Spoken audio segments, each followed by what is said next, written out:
How to use TikTok on your PC or laptop.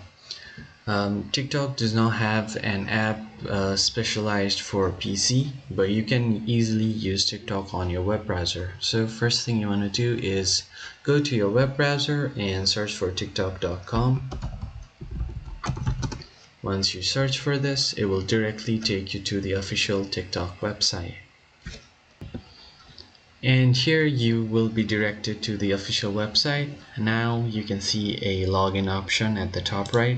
Click on it and you can use whatever you have used to log into your account. I've used my Google, so I'm just going to choose my Google account, and from here I'm just going to click on continue to choose my account. Now it should directly log me in on my TikTok account. It might take a while. As you can see, I've already been logged in, so it's just gonna do a quick refresh, and here I have already TikTok. I hope this video was helpful to you guys. If so, please hit the